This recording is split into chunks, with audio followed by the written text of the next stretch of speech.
Bonjour à tous et bienvenue sur votre podcast Le Pharmapreneur, le podcast dédié aux pharmaciens d'officine souhaitant optimiser leurs pratiques et améliorer leurs services. Je suis Arnaud, votre hôte, et aujourd'hui nous allons aborder un sujet crucial pour le succès de votre officine, à savoir l'optimisation de son agencement. Que vous soyez en pleine réflexion sur la réorganisation de votre espace ou que vous envisagiez une refonte complète, ce podcast vous fournira des conseils pratiques et des insights précieux. Nous explorerons en détail les clés d'un agencement réussi, les étapes essentielles, les impacts financiers et bien plus encore. Alors installez-vous confortablement et préparez-vous à transformer votre espace de travail. Alors tout d'abord, quelles sont les étapes clés de l'agencement?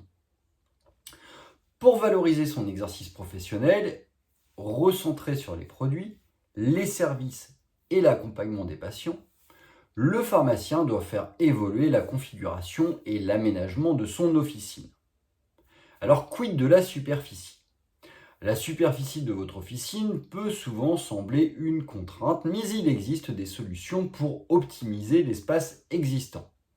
Par exemple, des linéaires de 2 mètres à 2,20 m de hauteur permettent de maximiser le stockage vertical sans occuper plus de place au sol. Pensez également à des meubles modulables et à des espaces de rangement intelligents pour libérer de l'espace au sol. Une bonne gestion de la superficie est essentielle pour améliorer la circulation et l'expérience de vos patients. Alors, restyling ou refonte totale de l'agencement. L'audit d'agencement est une étape incontournable pour déterminer l'ampleur des travaux nécessaires.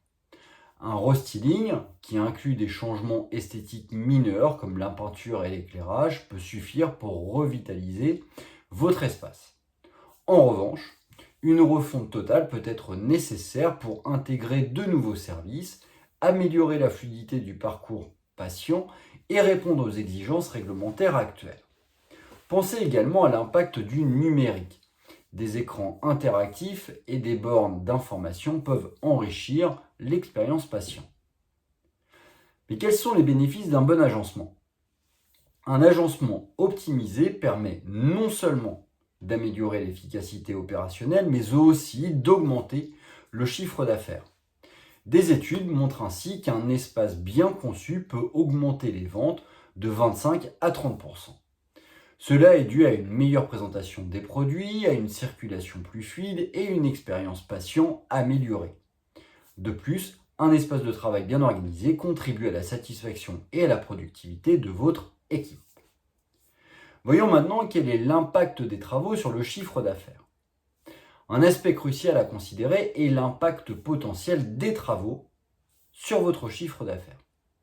Selon une enquête, une stratégie bien pensée peut minimiser la gêne occasionnée et même parfois augmenter le CA sur le long terme.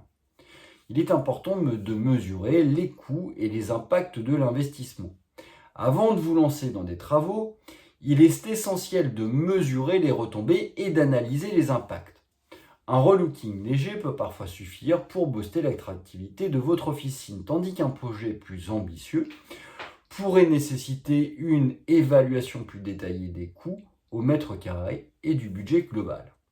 Pour une pharmacie moyenne de 170 mètres carrés, des investissements modérés peuvent générer une augmentation du chiffre d'affaires de l'ordre de 25 à 30%. Réaliser l'évaluation des coûts et des impacts financiers. L'investissement dans l'agencement doit être abordé de manière stratégique. Par exemple, pour une pharmacie de 170 mètres carrés, 100 mètres supplémentaires génèrent environ 170 000, voire 200 000 euros de chiffre d'affaires additionnel. Un réaménagement complet peut entraîner une augmentation du chiffre d'affaires de 25 à 30%.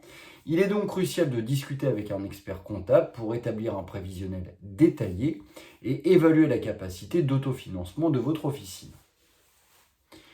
Parlons maintenant de la préparation et de la planification financière.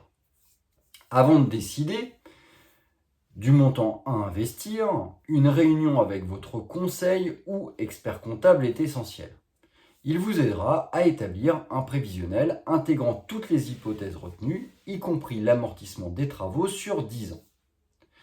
La capacité d'autofinancement. Posez-vous les questions essentielles. Ma capacité d'autofinancement est-elle suffisante pour rembourser mon emprunt?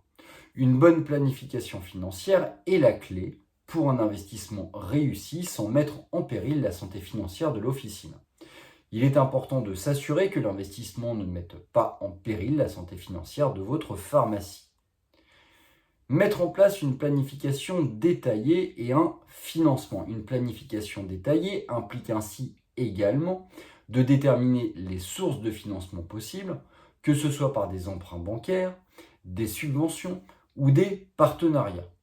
Une bonne gestion financière passe par une évaluation précise des coûts et une projection réaliste des retours sur investissement. Il est essentiel d'obtenir des devis détaillés et de comparer les offres pour garantir le meilleur rapport qualité-prix. Il peut être par exemple pertinent, au-delà des emprunts bancaires, de solliciter vos laboratoires partenaires pour voir s'ils peuvent participer financièrement à un réagencement de votre espace de vente de façon à faciliter leur mise en avant. Optimisation et accompagnement post-investissement. L'optimisation de votre nouvel agencement ne s'arrête pas à la fin des travaux. Il est crucial de continuer à améliorer l'espace de vente en travaillant avec des partenaires spécialisés en merchandising et en référencement. Une communication cohérente et évolutive est également nécessaire pour soutenir les services et le savoir-faire de l'officine. Premier point donc, le suivi et la formation. Après l'installation, adaptez votre outil de travail en offrant des formations à votre équipe, en améliorant le recrutement et en élaborant des stratégies de marketing. Cela vous aidera à maximiser les bénéfices de votre nouvel agencement et à accompagner la croissance de votre officine. La formation continue de votre équipe est essentielle pour tirer le meilleur parti de l'agencement optimisé. Deuxième point, donc le marketing et la communication. Une fois les travaux terminés, il est important de communiquer efficacement sur les changements apportés à votre officine. N'hésitez pas à utiliser les réseaux sociaux, votre site web et des newsletters pour informer vos clients des nouvelles fonctionnalités et des services disponibles. Une bonne stratégie de communication peut augmenter la fréquentation de votre officine et fidéliser votre patientèle. Voilà qui conclut notre épisode d'aujourd'hui sur l'optimisation de l'agencement de votre officine. J'espère que vous avez trouvé ces informations utiles et que vous vous sentez prêt maintenant à entreprendre les changements nécessaires pour améliorer votre espace de travail. Merci de nous avoir écoutés et n'oubliez pas de vous abonner à votre podcast Le Pharmapreneur pour ne manquer aucun de nos prochains épisodes. Je vous dis à très bientôt.